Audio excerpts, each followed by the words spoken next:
Oh, I'm sorry? Oh, can you remind me of your name?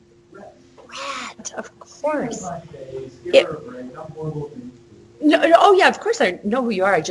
It was a year ago that I had you. Last spring. Of course I know who you are. Of course I know who you are. Okay, next act. Signed in 1996. Who was president in 1996? I'm not going to let the little walk down history line get away from us. This was in your lifetime. You can't even say, I was not born. Clinton. Yep. This was one of Clinton's linchpin pieces of legislation. Most of us know it as welfare reform, but this is the formal title. Personal Responsibility and Work Opportunity Reconciliation Act of 1996. This is what our congressmen and women spend their time doing, deciding really long titles to acts. We know it primarily as welfare reform. It was a sweeping, massive piece of legislation that dealt with the evolution of safety nets into a situation where a lot of people weren't accountable for their own or for their own finances or their own best interests, and certainly not societal best interests. It was an issue that really needed to be dealt with. It was dealt with. It was passed through, get this, a bipartisan congressional debate. Imagine that. And signed in 1996. One of the things that pertains to payroll about this is through the caveats or through the area that in dealing with welfare reform, it wasn't just slashing benefits and requiring people to go to work. It was also really trying to target the core sources of poverty. And one of the core sources of poverty are obviously single parent families. And then you delve in deeper, and a pervasive issue in that scenario is that the absent parent is delinquent on his or her child support payments. And I don't know if any of you realize this, but prior to this law, if you wanted to get out from underneath paying child support, all you had to do was move across state lines. And they couldn't garnish your wages if I could. Right? So it's like, all right, I'm going to go to San Idaho. Right? Is that easy? This law centralized. It's called the Office of Child Support Enforcement, OCSE. It centralizes their database so that if I hire you, I've got 30 days as your new employer to basically send your W-4, which has your social security number and your name on it, to this centralized database. So it immediately matches up with the delinquent parent that's moved anywhere in the U.S. or one of our like Puerto Rico and Virgin Islands territories. Thank you. Right. So this has been wildly successful. It's like a no-cost or low-cost fix to a big problem. And and now even some states are requiring that independent contractors get their not their W-4s, they're called W-9s, submitted to the Office of Child Support Enforcement. So even if you're independently working for somebody and not actually an employee, you still will get tagged into the system. Okay, so it's been a really, really, really positive thing. IRCA. IRCA was, this is a very hot topic, obviously, in our country right now. In 1986, who signed this into law? Who was president? I think we need to have a little history lesson. When did FDR come into office? Oh my gosh, is it like 20, 30 something? 34. He served 4 terms. It was before we had term limits. Who was superseded FDR in office?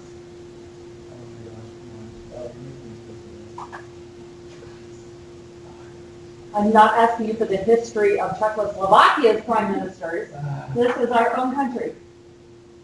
Truman, then Eisenhower, then 1960 Catholic wonder, Kennedy, killed in 63.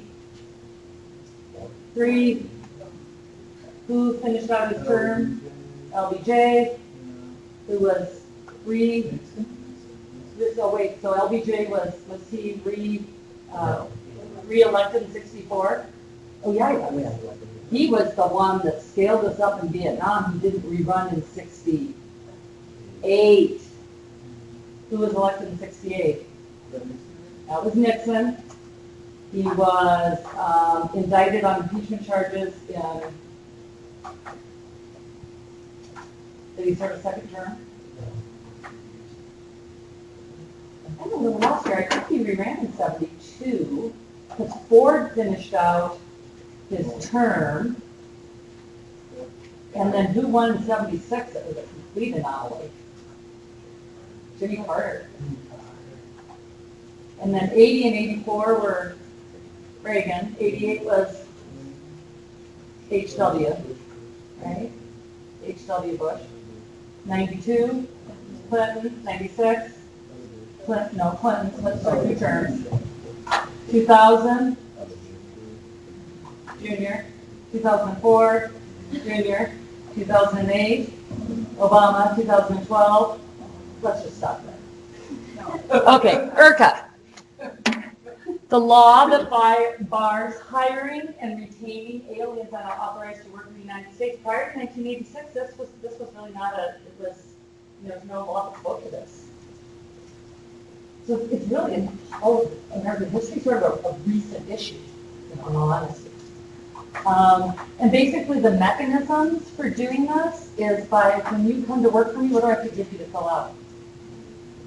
An I-9. And that's how you prove to me via documentation that you are authorized to work in the United States. And I think like if you have a passport, you only need 1 document, but if you've got a driver's license, you have to supplement with something else. Huh?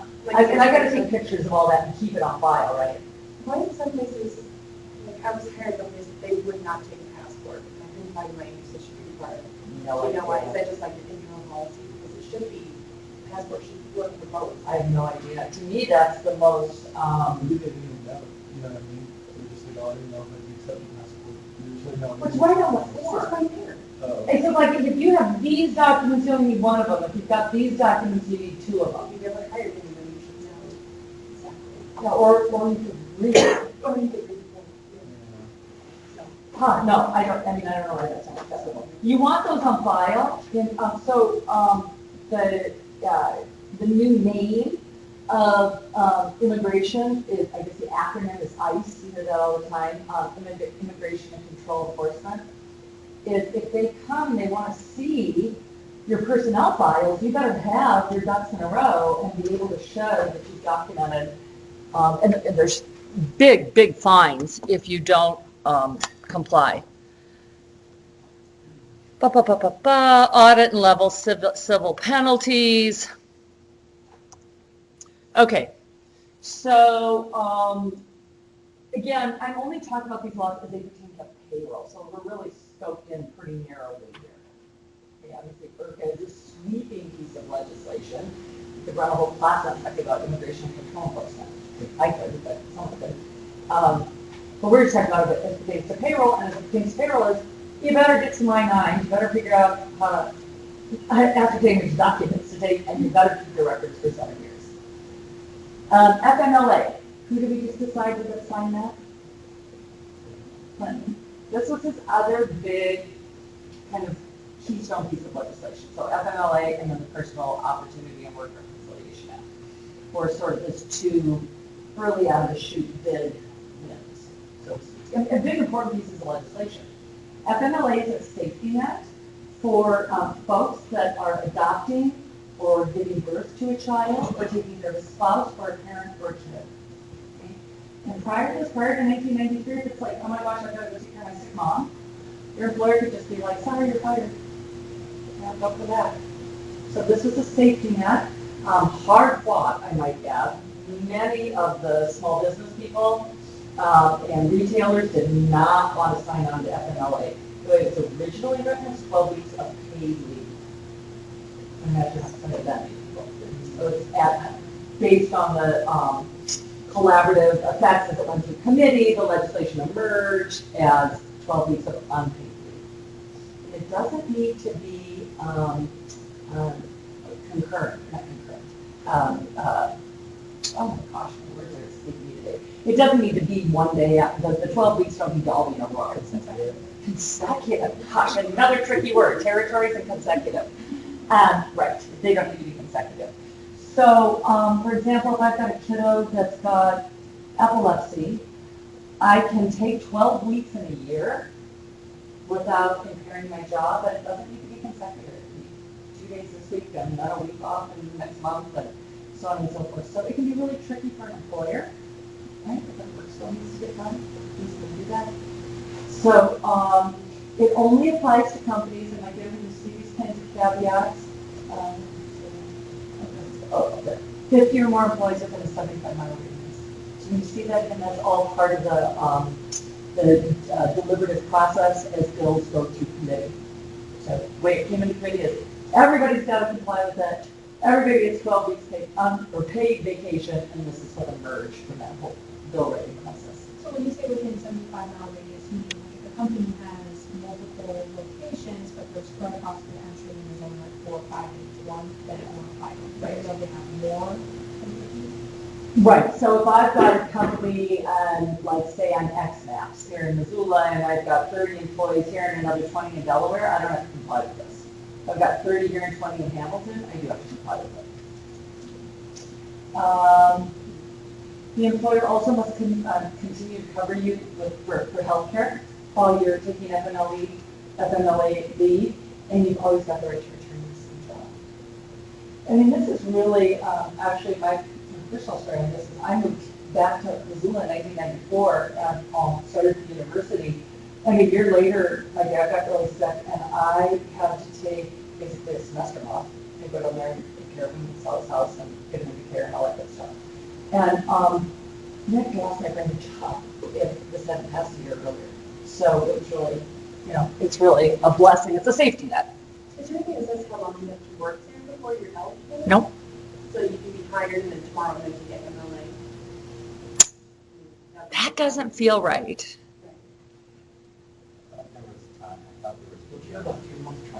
Did it say that? I think it's a year or a certain number of hours. There's got to be something. Nothing's sticking out my mind. But yeah, no, I can't start to work and then be, by the way, I'm not coming back for 12 weeks. Yeah, I'll have to look that up. Did it say in the books then? I think so. One of them did. Okay. Yeah, a lot of them do. Up to 26 weeks if you're active military and hurt in the line of duty. Certain employees can be exempted. For example, like key employees, like your CEO, or if you're a software developer and your entire product line is based on one coder's performance. So there's exceptions they're called key employees. And then some states actually have paid family leave. Hawaii, California, Delaware, traditionally progressive states have got paid leave. Any idea what countries or block of countries has the most progressive paid family leave in the world? Yeah. What part? Isn't it like Sweden or Scandinavia? Finland is actually the country, but all of the Scandinavian countries get to give a minimum of 1 year paid leave for the birth of a child, paternal or maternal. So, and they have found in these countries that they recoup the costs from a socioeconomic standpoint. And obviously we know we've got the most crazy penal system in the whole world, juvenile penal system. I mean, roughly they tell us it costs about $110,000 a year to keep a prisoner incarcerated, about $150,000 a year to keep a juvenile prisoner incarcerated. And so if you invest in something, those costs go back. And that's what they found in Scandinavia, evidently, because that's what they're, I think in Europe, in general, in Western Europe, it's 6 weeks of paid leave for a child. But yeah, Scandinavia is very, very progressive as far as that goes. Uniformed Services Employment and Reemployment Rights Act of 1994. This is a mouthful. And this is basically talking about when National Guardsmen and women go away on assignment. Do they have, prior to this law, they would come back and say, sorry, your job's gone. serving my country. Sorry, yeah. So this law basically says that the right to return to your prior job, your employer has got to provide you with that right to come back to your job with your seniority intact and your health coverage reinstated. So this was a protection for our military men and women. Does not apply if you're dishonorably discharged. ERISA is a complicated kind of story behind it. So in the 70s was sort of the beginning from manufacturing history in America. It was the very early rumblings of the migration of American jobs to Asia. In the early days, I mean, I was a teenager here, it was to Japan, right? So the early Asian manufacturers that started to siphon jobs, and frankly, it was just because their products were so much better. It was Sony and Ricoh and Toyota and companies like that. And they put a lot of pressure on our Rust Belt or our Steel Belt, our manufacturing belt, right? Ohio, Pennsylvania, Indiana, Illinois. And a lot of those big companies in the Rust Belt, what we now call the Rust Belt, started to go into their workers' pension funds to pay their day-to-day bills. Right? And it would just be like me going into my 401k to pay my Northwest Energy bill. Right? So to keep money that was a long-term asset to pay long-term liabilities, and then taking the money out to pay their operating expenses. And a lot of these big funds, right, like Bethlehem Steel and Oldsmobile, and a lot of the big companies in that kind of Detroit to Pittsburgh area they went the pension funds went that way up. So, and then also you have to kind of be cognizant. So folks that were retired in this area that often have spent with the same company their whole lives. Right? Most of you will change. We're told will change jobs 11 times in your career. That's the average. But in my grandfather's era, or your great grandfather's, your father's father for me, great grandfather for you, they stayed with one company for their whole life. Okay. So this was intending to safeguard pension funds. And it's done a pretty good job, although we've had some pretty big pension funds go bust in the last decade, regardless of this. But basically what it says is two things. First is, if you guys all worked for me and I had a pension plan for you, I would need to make my pension contributions, not just into an account I could get a hold of, but to a third-party trustee. So I'd have to give it to a bank, an attorney, savings and loan, right, a third party, and then he or she or the company would have to invest it based on investment parameters to maximize your yield and minimize your risk. Okay, so that's one thing it said. Second thing it said, so that's the step.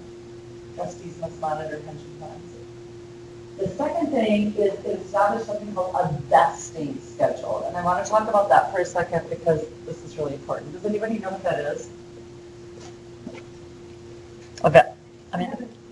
Okay, go ahead. But it says that you get, like, for instance, if my employer has to be employed for 5 years before I can get the full benefit of what my employer contributes. That's exactly correct. So, and that's you made the point that's very, very salient, which is vesting does not apply to the money you put into your pension.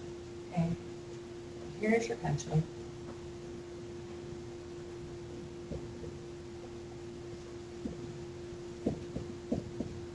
And by the way, there's very few pension plans anymore. Most of them now are retirement plans. A pension plan guarantees a certain payout every month for the rest of your life. We have one here. Public schools have them. Universities have them. Some big hospitals have them. What's going on with these? But they're not common at all anymore, really. What is happening? Are just all these pens magically dead at the same time? So there's two pools of money that come into them. So there's something down there that's like, There's employees, is the board just not working or am I? Is it this stuff? That seems really inefficient. They give me this to clean it off, but then it makes the board not work.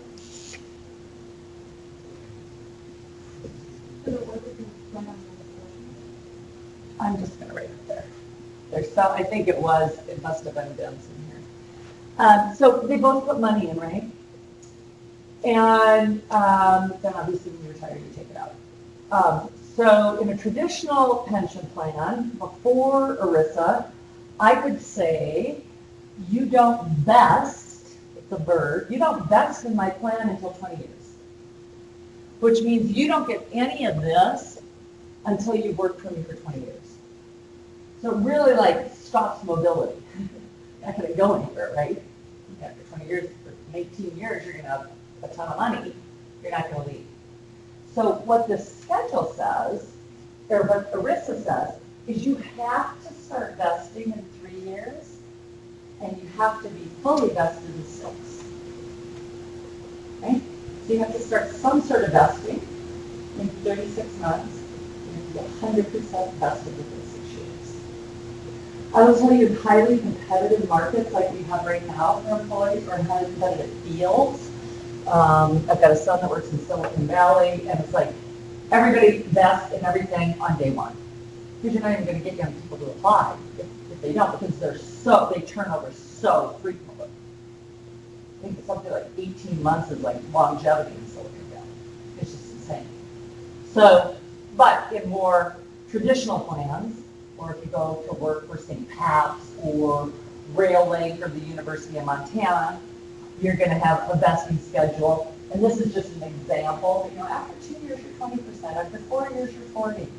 But by any situation, in 6 years, you've got to be 100. The employers use that as a tool for recruiting. So ERISA also says that you've got to keep really good records. That was something else that was sorely remiss. Prior to that, we learned about that too at FLSA, that you've got to keep good payroll records for 7 years. So if somebody comes back with a wage claim, you can't just say, oh, I don't have records, or I didn't back that up. Okay? Then you violated FLSA, you violated ERISA. It does put some restrictions record-keeping requirements on employers. They've got to fill out something called the Form 5500 once a year, submit it to the IRS. And then it also formed a government agency called the PBGC, the Pension Benefit Guarantee Corporation. And this is another safety net to say that even though all the things I explained on the prior slide, even if all that happens, the pension plan still can go broke in the situation where you fund your pension plan with stock and the stock becomes worthless. Okay? Now, how good of an idea do you think it is to put all of your retirement investments in the same company that you earn your income stream from? Right? And that's 101. 101 shouldn't do it. It's just irresponsible. It's just not solid financial planning. But a lot of people back to Silicon Valley. I mean, one of the companies my son worked for in the last 5 years was Tesla. And so he works for Tesla, and how do they compensate him? In a pension plan. Tesla stock. How do they incentivize him at the end of the year on bonus time? Tesla stock. And I'm like, this is not smart. If Tesla doesn't do well, you've got all your eggs in the Tesla basket. Of course, all he saw was, they're going to rule the world and I'm going to be a millionaire. Well, maybe, but it's still not solid financial planning, right? So if that happens and you've got a pension plan and it's loaded with the stock of a company that stock becomes worthless or not worth very much, the PBGC is a federal agency that will step in and insure your pension plan. So again, everyone's like, I hate government until I really need them, right? All these things we've looked at are safety nets that are pretty unique to America. And most of us have used one or more of these over the course of our lives. Okay, ACA, passed in 2010, affectionately or not, known as Obamacare. Two main provisions, so there's two like pieces of it. It was incrementally implemented in 2010 and 2011 and 2012. It was fully implemented by 12/31/12, so December 31st, 2012. And it's now sort of slowly dismantled in 2017 was the first ratcheting back of a piece of it. And then this last year, a really critical piece of it was eradicated, which was, or retrenched, I guess is the right term, which was the that everybody mandatorily have health insurance. That's the underlying piece, but every American has to have some sort of insurance. In other words, if you get sick, the ER is not your line of first defense. And that's the basic concept. So who knows what the future is? Obviously, the current situation is hostile to ACA, but it didn't seem in 2017, I think, late 2017, a Republican-held Senate and Congress and presidency tried to come up with some next iteration of ACA, and we're not able to do so. So the bulk of ACA still stands, but the mandatory individual health mandate is retrenched for the time being. So stay tuned. So the basic premise of ACA was to expand healthcare coverage and increase benefits and lower costs. And we know that some of those things happened, and some of those things definitely did not happen.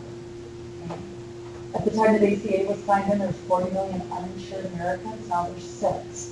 So it obviously accomplished the goal of insuring a bunch more Americans, right? Much of that through expanding Medicaid. And in Montana, we were one of 36 states that did do it. And we just did a big extensive study on it, and we've seen that it's added about $250 million a year to coffers. That's collectively, over the last 3 years. So it's been really a successful thing in Montana. We've got 90,000 more people on. And health insurance has increased a lot of jobs and a lot of the multiplier effect in our economy. So it's been really, really successful here. Our state legislature is meeting right now. I don't know if you saw this, but it does sunset like nowish.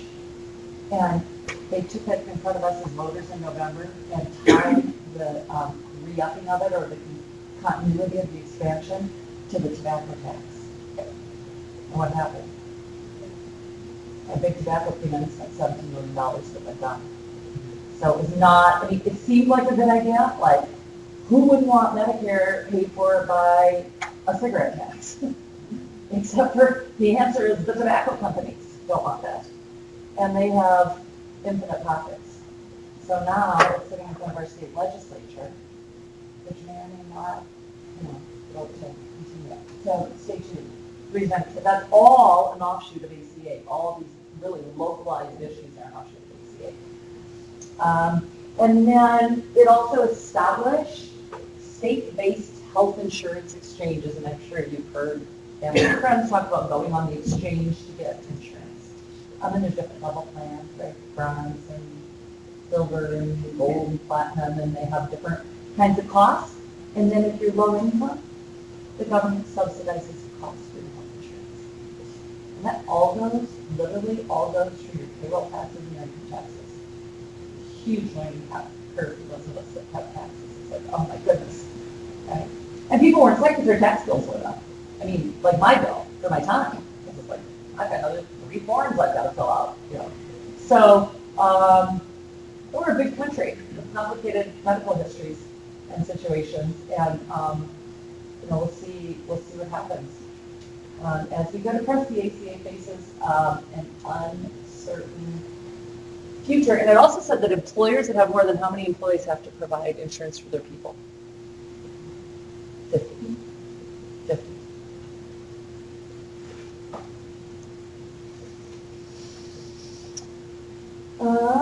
So yeah, large employers have to provide insurance. Small employers can purchase it.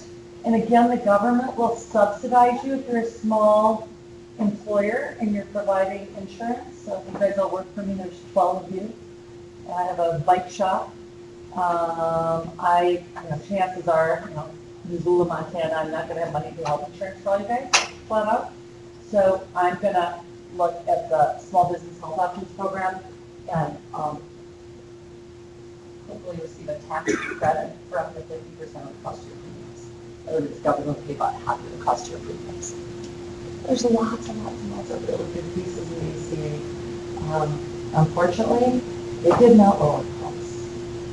Medical costs and higher education costs are the two most impacted by inflation, runaway cost sets that we have in this country. And you think about that, what could be more important, education and healthcare, right? So I won't proselytize about what I think should be done about it, but the fact that insurance companies were allowed to be an integral part of ACA and are still paying out bonuses that all of us won't make together in our whole lives in 1 year to one guy, that's all getting passed on through us, to us through our premiums. And that's just got to go away. It's simply got to go away, but the insurance lobby is really strong, very powerful.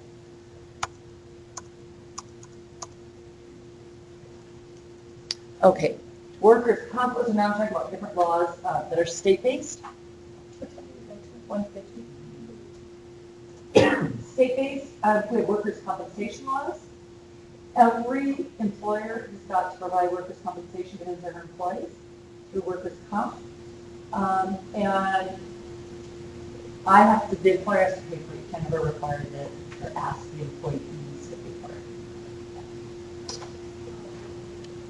And I have different premiums, so if you guys all worked for me and I was a log liner, and a couple of you drove out into the woods, and a couple of you worked in my office, and a couple of you cruised timber, and a couple of you did sales and marketing, I would pay different premiums on all of you based upon how risky your job was. Right? Obviously, the guys and gals that are out in the woods, logging, are gonna, I'm gonna be paying 40 cents on the dollar for them. It's super expensive. If you're sitting in an office, I'm going to be paying 4 cents on the dollar because you're really going to get hurt instead of falling off the chair. So, state disability benefit laws. So, do you know what I mean when I say disability benefits? Okay, so there's two things. There's lost wages, right? So, God forbid I'm one of the people out in the woods and I shatter my femur. Okay. I want lost wages, or need lost wages, right? And then you have to work for a while. I might need some retraining. Probably need my medical bills covered. And hopefully I haven't had what's called dismemberment, which means I permanently lost use of a thumb or a foot or a leg or something. So we don't have state disability in Montana, but some states do have it. Where do you turn if you're permanently disabled? To where? Well, that's if I have it. What if I don't have private disability insurance? Then I go to OASDI. OASDI, Old Age Survivors and Disability Insurance. Anybody here ever known anybody that's living on long-term DI? Pretty grand life they live, huh? Yeah, hardly. It's very minimal. I've met people $600, $700, $800 a month. Here you go, have at it. Well, it seems like how much you pay in though, right? It does. Because It does. It matters how long you worked, how much you paid in, what sort of income you had when you were able to earn. Certainly.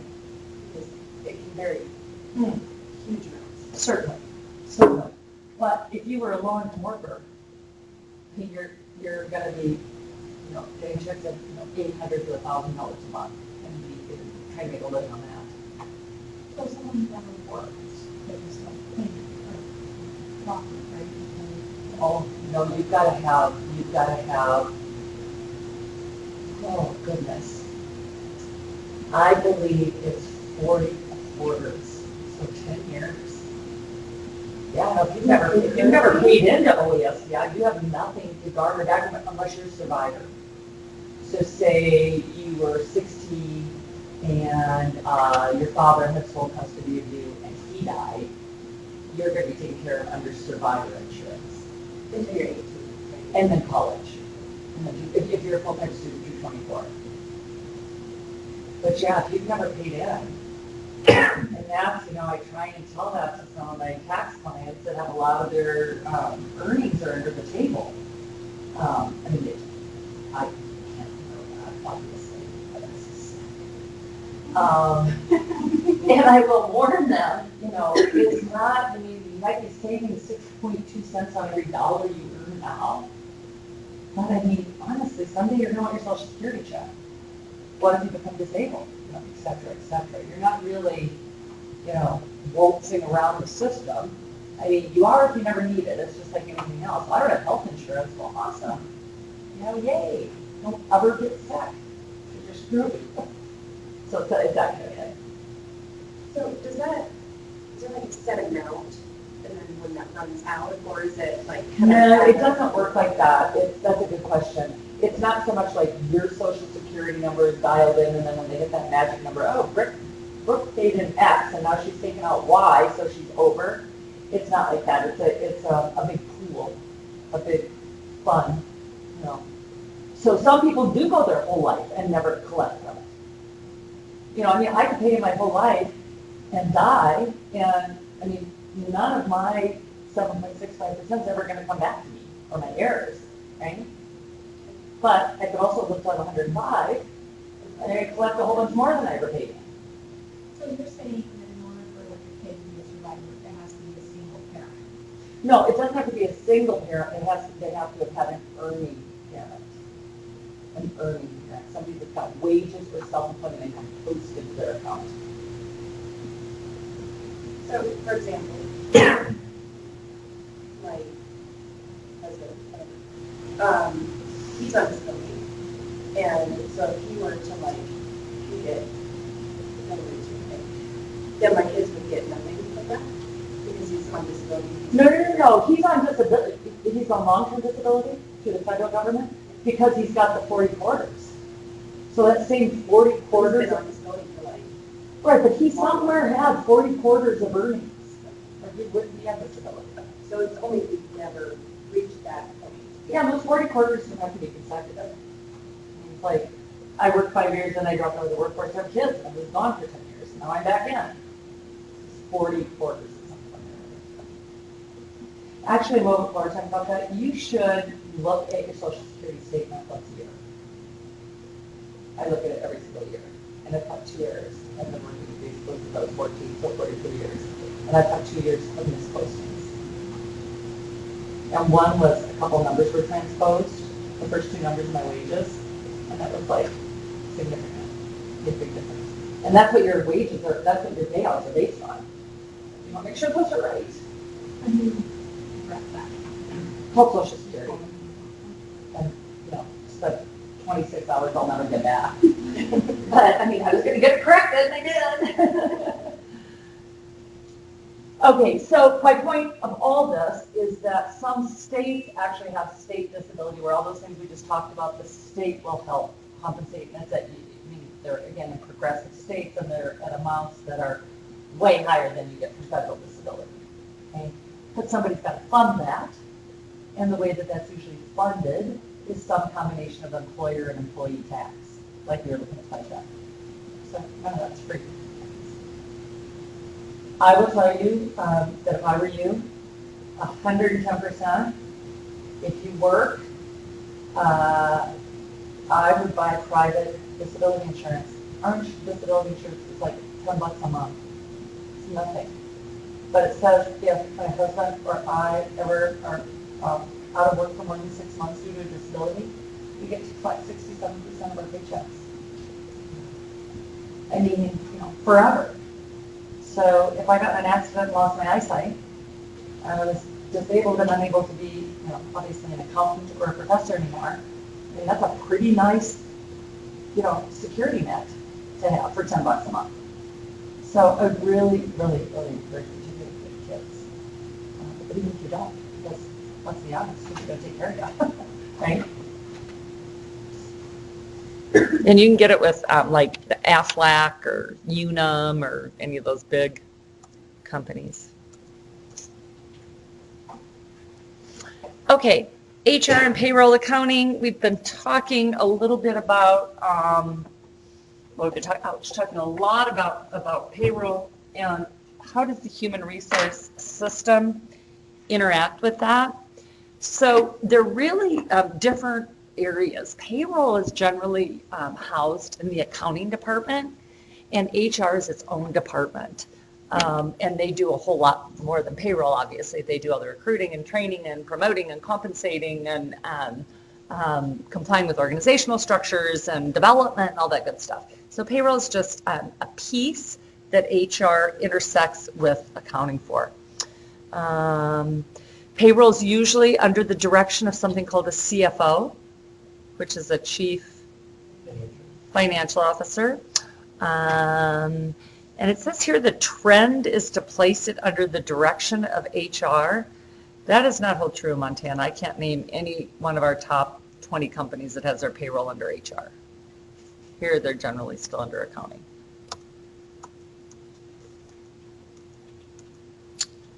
So, and HR, you're seeing more and more companies here understand and recognize. So for years, HR was just like a tack on. Like you'd just throw it into your accounting department or throw it in with your information tech department. Or, you just sort of throw it somewhere like a tack on. And it's really being elevated on organization charts to be right up there with, operations and accounting and sales and marketing and product development, because it's your human resource development. And if you're not spending time doing that, you're missing out obviously on one of your biggest opportunities to capitalize on, your employees. So FLSA requires, we saw this earlier, stringent payroll record keeping, and that is all comes through HR. They're the ones that design the system for disseminating policies, for making sure, I can't make sure that people, I remember I tried to do this once when I was CFO for a biopharmaceutical company. I tried to get all of my employees to sign that they had received, read, and understood the employee manual. And our attorney came back and said, you can't make somebody sign that they've understood something. You can make them sign that they've received it and that they've read it, but you can't make them sign that they've comprehended it. So they're just things like that. So, I really always advise, you really need to have an employment attorney on retainer. You really need to have an employment attorney on retainer if you have employees. Employment litigation is super pricey. We live in a state, I guess anecdotally I would say is pretty, there's pretty much equanimity between the courts as far as how they treat employers versus employees. So in some states that are very progressive states, I'm just making this up, but 80% of the cases are always decided in favor of the employee. And really conservative states, 80% of the cases are decided in favor of the employer. In Montana, I think it's a pretty, it's pretty equal bag. But nonetheless, you want really good HR policies. You want an employment attorney on retainer. You want really great job descriptions. You don't want anybody coming back and saying, hey, you're requiring me to do things that I wasn't hired to do. And now you're penalizing me for my inability to do them, or you didn't properly train me for that, right? So you want to have really tight job descriptions. You want to have a good application for employment, obviously. And those are, we've kind of gotten a little off-piste on a lot of these. We have personality tests, and you do Myers-Briggs analysis. And some of these things have been tested in court where employees have said, I don't think it's really any of your business asking these like deep psychological or intimate questions. I just want to serve hamburgers at Arctic Circle, right? So you don't need to know these things about me. And some of those cases have been adjudicated in favor of the employee. So I think it's, again, important to have attorney look over anything you anticipate doing. You can ask about things like gender and national origin and criminal background, but there's got to be a bona fide occupational reason. So if you're coming to teach at Missoula International School, I can ask if you speak Spanish because it's a bilingual curriculum. If I'm interviewing you to teach accounting at Missoula College, I probably can't ask you whether or not you speak Spanish because that would be indicative of your national origin, and there's no bona fide occupational reason for me to know that. Okay, so you got to be very careful about that. What am I being careful about? What am I worried about if I'm stepping out of line in my questions? For, yeah, violation of Civil Rights Act. There was a question in the homework that was asking, where, because of the rate they ask you, can they ask? So what do you think? Probably a yes or no, It is a yes or no question. because. What is the civil rights say? Go ahead, sorry. I was thinking more like yes or no answer, because say you observe certain holidays that you are going to do, something where you want to know. That you can ask. Are you available to work on Saturdays? No. Versus, are you Jewish? Right? I'm not going to be able to work on Saturdays if I'm Jewish, if I, observe Sabbath. I can't ask you that. I can say, are you available on Saturdays? Good church, Huh? good church, I think you will always Absolutely. Bona fide occupational reason. I want to interview you to teach at Loyola. Are you Catholic? Of course I can ask that. You're going to be teaching a Catholic theology. I have to ask that. And then I can follow up with lots of really intimate questions like, do you tithe 10%? Are you baptized? Are you confirmed? Right? But that's all, that's part of being a Catholic teacher. I would have expectations to be asked those questions. It's a bona fide occupational reason. I'm not going to ask you, are you Catholic, if I want you to serve hamburgers at Arctic Circle. That's going to get me in trouble. So, like, for the religious aspect, did you ask about their sexuality? Or that?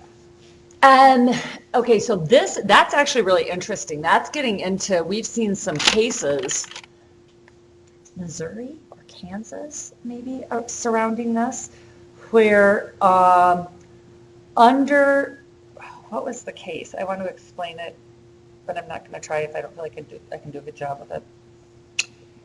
I think it was a florist. This doesn't exactly answer your question, but I think it was a florist who refused to provide flowers for a same-sex couple's wedding. That's not the proper answer to your question. That's a whole other case. That was in Kansas, and that florist, she said she was doing it because her religion precluded it, and the courts sided with her, that she didn't have to provide the flowers. That's not the same as a question you're asking. I don't know the answer to that. So are you posing the question, like, I query you based on my religious beliefs as to your sexual orientation, as to whether I want to hire you or not? Yeah, for like Loyola or something like the example. Okay. I don't know the answer to that.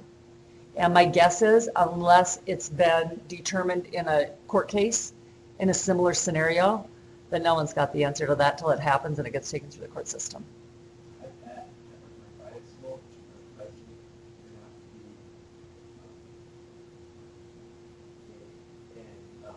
At a private school, is that what you said? Yeah. How long ago?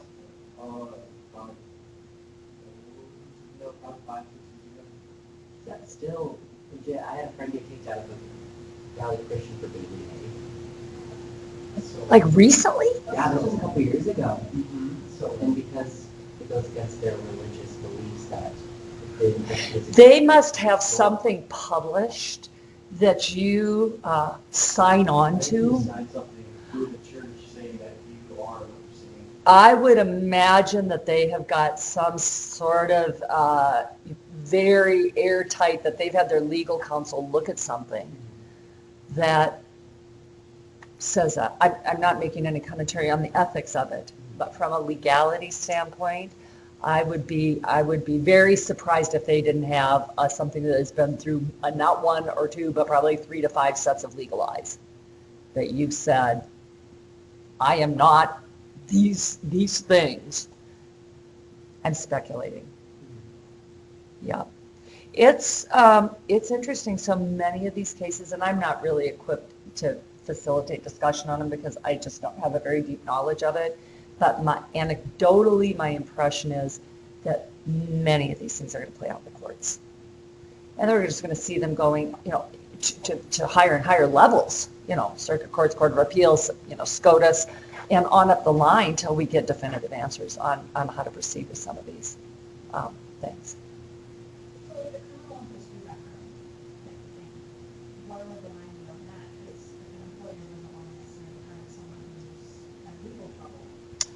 I think the bona fide occupational, there's obvious areas, like my husband is the CFO at the youth homes. Well, obviously anybody that comes anywhere in the youth homes, whether or not they're picking up trash or doing therapeutic counseling with a kid, has got to have an extensive background because they're dealing with kids. So that's a clear bona fide occupational choice. I've got a family member who's got felonies, and he can't get a job at Pizza Hut because he handles cash.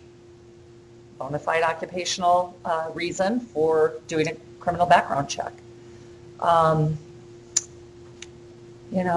Again, I think that if it got to a court situation, you would need to be able to prove why somebody that had a criminal background should be precluded actively from doing the job that you've advertised.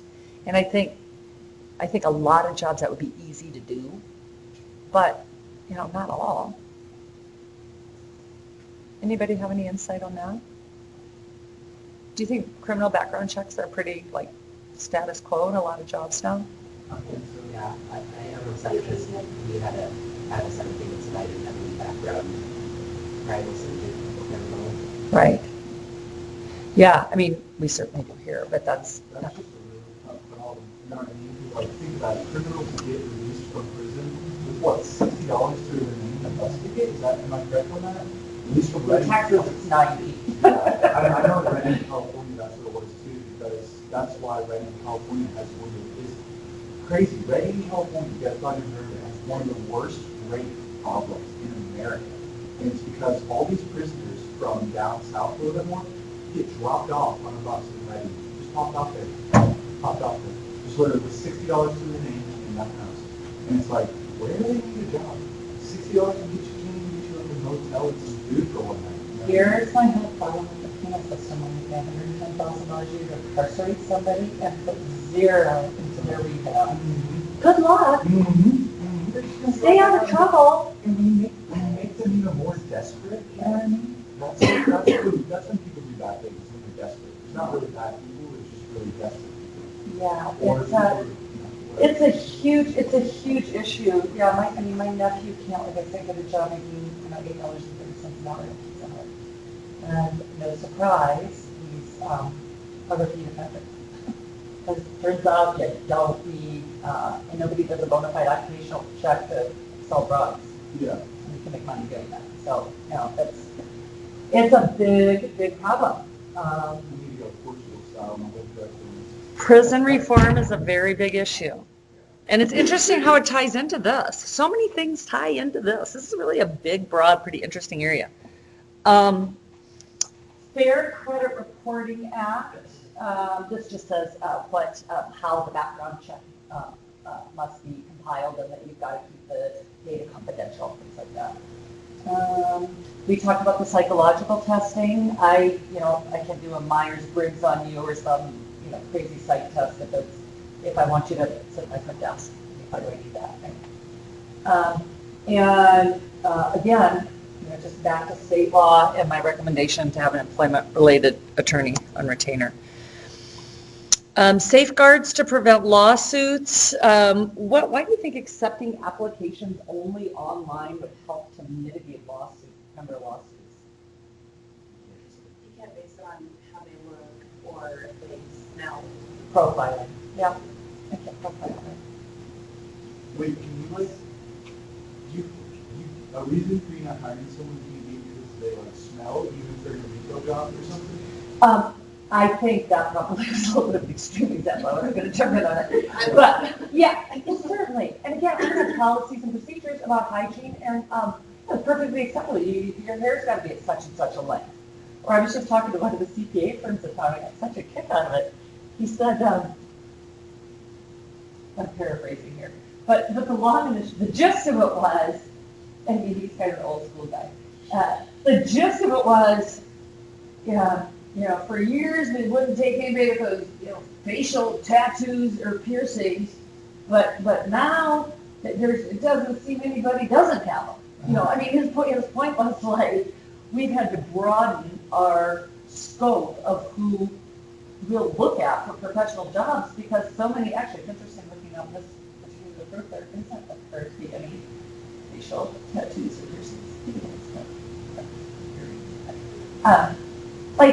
That was unthinkable 10 years ago in a professional job. And now it's not only not unthinkable, this is a big CPA firm. And he was kind of grousing about it, but it's basic. I did have a gal that went to work for him a couple of years ago, and she had a bunch of tattoos up and down her neck and her chest. And what they came to, and I don't know if this was legal or not, but she wore her hair, she had really long thick hair, wore her kind of a side ponytail that covered it while she was at work. So, it's just, I don't have to get on that. Oh, the smelling thing. Yeah, you can have rules about presentation, certainly. Hair length, facial hair, as long as they're the same for everybody. Yeah, for sure. And you've got to keep applications online for 1 year, so if I come back and I'm like, you discriminated against me by not even interviewing me, that they should be able to pull out the applications and say, well, you didn't meet the minimum criteria. How old is that? They didn't keep applications for a year. Oh, gosh. FLSA, that's 20-odd years, 30-odd years. I know, the bottom line is, a lot of people just don't know these laws exist, so they don't comply with them. How well does that go over in court? Sorry, I didn't know about it. Nobody ever told me I couldn't kill them. You can't, ignorance of the law is not an excuse for not following it. Reference inquiries have kind of gone the way of the dinosaur. In my day and age, references were very much, that's how you got jobs. People talk to each other, and I called you up and asked about him, and we had a good conversation. And that's all gone the way with the rise of employment litigation. So really, reference inquiries are now limited, literally, to, it says on the resume that he worked for you, did he? And dates. And that's it. Not even eligible for rehire, or certainly not any extensive conversation around it. And I think there's good and bad, but you just don't want to do it because you're putting yourself in danger of litigation. Yeah. So that whole, and even like in my little world, where you guys are all my accounting students, and I got 12 employers in the community, 10 employers in the community. And I really know exactly where each of you would fit, which I like to think I do, because I get small classes, I know my students, I know my employers. I used to be able to be like, you should go there, and you should go there, and that's, it's all going to be unicorns and rainbows because I can make the fit. But you can't really, so a little bit, which can be really, really, really, really careful. Because what if you come back and say, she discriminated against me? Right? And believe me, our university attorneys come over at the beginning of every semester and harp on us about, these kinds of things. And, when I help you on a computer and I'm behind you, I've got to make sure that I don't accidentally brush you, because that's inappropriate touching. It's like, oh, for Christ's sake, but don't catch me on tape saying that. But it's like, it's all good. It's fine to know, anybody can feel violated, that's for sure. So, but at any rate. Are there exceptions to the reference thing for certain jobs that are kind of like a judge or law enforcement? There must be. Yeah, there must be. But I don't know any specifics. They started, so when this kind of all hit the fan probably 15 years ago, Then lawyers started drafting what was called employment reference release forms. So on your exit interview, when you leave my company, I'm like, hey, Josh, sign this, so that if somebody calls me and asks about you, I've got a signed piece of paper where you have released me to discuss you. But that's even been, overturned or not held to be valid criteria for discussing a prior employee. So you just really don't do it. We still tell you to put references on your resumes. And I have people call me, Scott Anderson, da-da-da-da-da. I'm like, yep, he was a student. I mean, I certainly can't talk about his grades or his performance or his attendance, or social skills. Just something you really talk about. Yeah, he was a student. He could show you that on a transcript and save us all a phone call. So it's not really that valid anymore. It doesn't really have that much meaning. And then this is just the paperwork that kind of goes between HR and payroll. They get, so now I've hired somebody. I also really recommend that you have panel interviews so that you've got two sets of eyes on everybody. So that if somebody is predisposed, possibly to discriminatory behavior or questioning or just anything that could be suspect, you've got a couple other people in the room to A, to mitigate that, and B, everybody's filling out the same matrix, so that you can see a composite of assessments. So you hire them, then obviously they come to work, then they have an employee history record that talks about their evaluations and their compensation adjustments and their different jobs. I'm sure you've heard a lot about this. At will, Montana is an at-will state, which means you can quit or I can fire you at will. I don't have to per se give a reason. And that doesn't mean that there's no potential discriminatory termination suits subsequent to that. And that is about all I know about that. Yeah. That was only if you're in like a 90-day trial period. The at will. I don't think so. So it's not like, I remember when I first started, you were told like, you be let go within 90 days. The effect on that is if you get fired from your job within a while, if they have a cause, you're going to lose your unemployment claim. If you will cause and say we don't want it, we don't want it, we don't.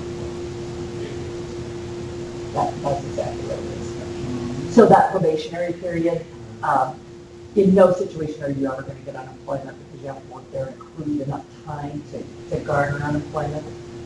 And that's not going to be, you're right, that's not going to increase their unemployment rates. It's all language to protect them really around SUDA, which is their state unemployment tax rate. So just payroll forms really super quick. Oh, who are the two people that needed the payroll registers? Speaking of payroll registers. I think so is too. I'll get that after. Okay, who else needed? Somebody else asked for it. Okay, well, I think it was him. But do you hear a book?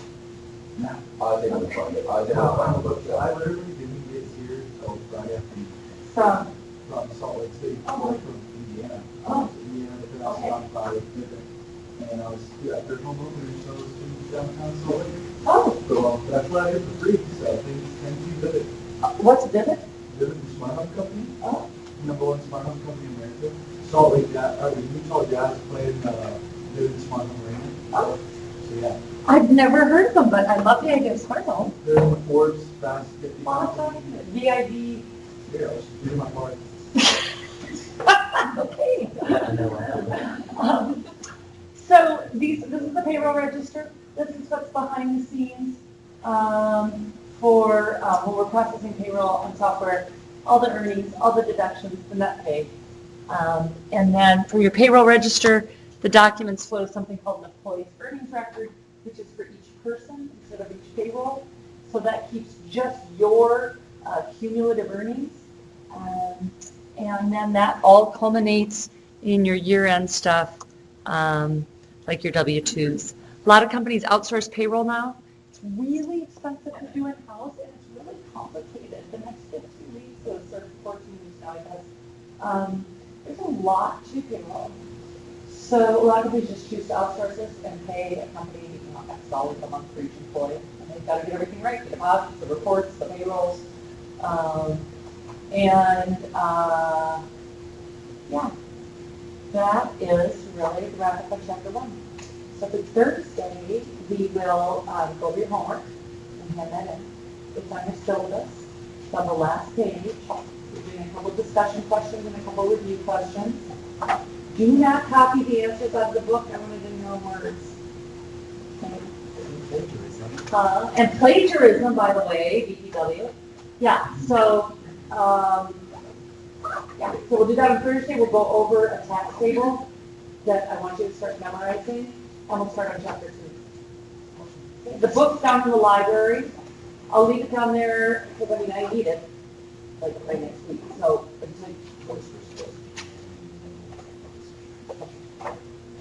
Yes, none of my accounting books they're not gonna be in until the 18th, like in the bookstore. I looked and told them, accounting 102 and payroll will not be in the 18th. what's the date today? 15th? Yeah, it's Friday. You know, but it's a little bit more expensive than what the university charges for renting. Might as well spark an extra $25, $30 and buy it. I will tell you this is a good book to have. It's a good book to have, just that we do so much referencing in it. You know, with that said, I understand tight budget, so you do what you have to do. Okay, happy day. Got a little bit of sun out there. So the answers are I can back and put somewhere or something like that, word, no. We'll go over them.